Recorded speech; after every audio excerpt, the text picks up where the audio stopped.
Matthieu, chapitre 19. Lorsque Jésus eut fini de prononcer ces paroles, il quitta la Galilée et alla dans le territoire de la Judée, de l'autre côté du Jourdain. De grandes foules le suivirent, et là il guérit les malades. Les pharisiens l'abordèrent et, pour lui tendre un piège, ils lui dirent: Est-il permis à un homme de divorcer de sa femme pour n'importe quel motif? Il répondit: N'avez-vous pas lu que le Créateur, au commencement, a fait l'homme et la femme et qu'il a dit: C'est pourquoi l'homme quittera son père et sa mère et s'attachera à sa femme, et les deux ne feront qu'un. Ainsi, ils ne sont plus deux mais ne font qu'un. Que l'homme ne sépare donc pas ce que Dieu a uni. Pourquoi donc, lui dirent-ils, Moïse a-t-il prescrit de donner une lettre de divorce à la femme lorsqu'on la renvoie? Il leur répondit: C'est à cause de la dureté de votre cœur que Moïse vous a permis de divorcer de vos femmes. Au commencement, ce n'était pas le cas. Mais je vous le dis, celui qui renvoie sa femme, sauf pour cause d'infidélité, et qui en épouse une autre commet un adultère. Et celui qui épouse une femme divorcée commet un adultère. Ses disciples lui dirent: Si telle est la condition de l'homme vis-à-vis de la femme, il vaut mieux ne pas se marier. Il leur répondit: Tous ne comprennent pas cette parole, mais seulement ceux à qui cela est donné. En effet, il y a des eunuques qui le sont dès le ventre de leur mère, d'autres le sont devenus par les hommes, et il y en a qui se sont fait eux-mêmes eunuques à cause du royaume des cieux. Que celui qui peut comprendre comprenne. Alors des gens lui amenèrent des petits enfants afin qu'il pose les mains sur eux et prie pour eux. Mais les disciples leur firent des reproches. Jésus dit: Laissez les petits enfants, ne les empêchez pas de venir à moi, car le royaume des cieux est pour ceux qui leur ressemblent.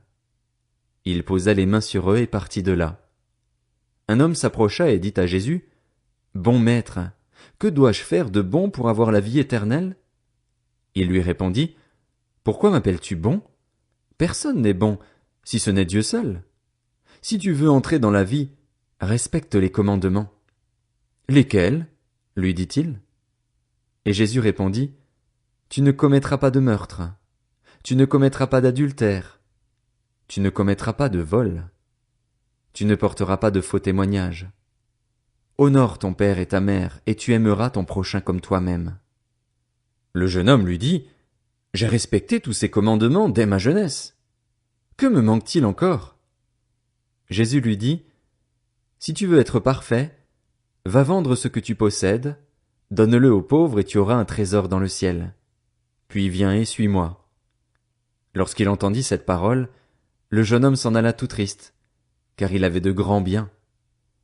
Jésus dit à ses disciples: Je vous le dis en vérité, il est difficile à un riche d'entrer dans le royaume des cieux.